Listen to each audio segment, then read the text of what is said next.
hỏi rằng người yêu anh thế nào, hỏi rằng người yêu anh yêu được bao nhiêu.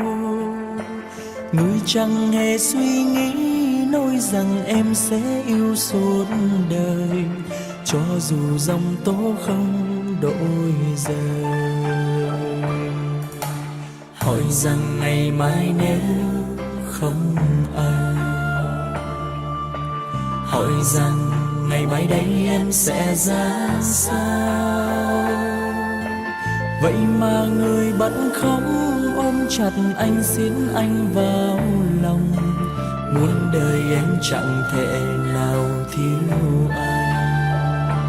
Mà giờ đây người đã ra đi không một câu, người đã quên lời hứa năm nào, để lại anh lạnh vắng nơi đây trong màn mưa, nơi anh vẫn thường hay đón đưa.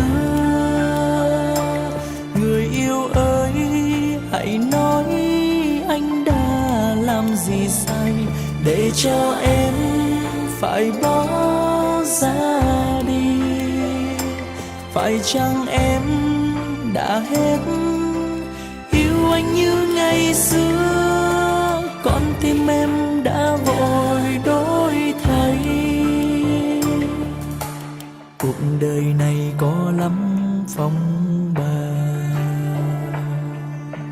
còn đường tình yêu thì nhiều ngang trái.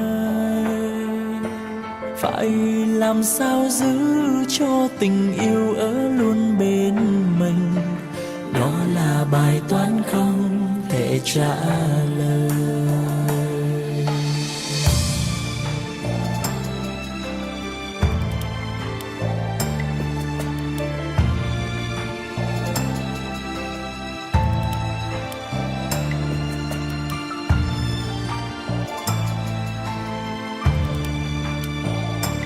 Mà giờ đây người đã ra đi không một câu, người đã quên lời hứa năm nào, để lại anh lạnh vắng nơi đây trong màn mưa, nơi anh vẫn thường hay đón đưa. Người yêu ơi hãy nói anh đã làm gì sai để cho em phải bỏ ra đi. Phải chăng em đã hết yêu anh như ngày xưa, con tim em đã vội đổi thay. Hỏi rằng ngày mai nếu không anh,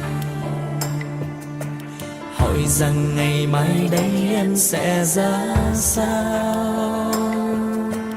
Vậy mà người bận không ôm chặt anh, xiết anh vào lòng, muôn đời em chẳng thể nào thiếu anh.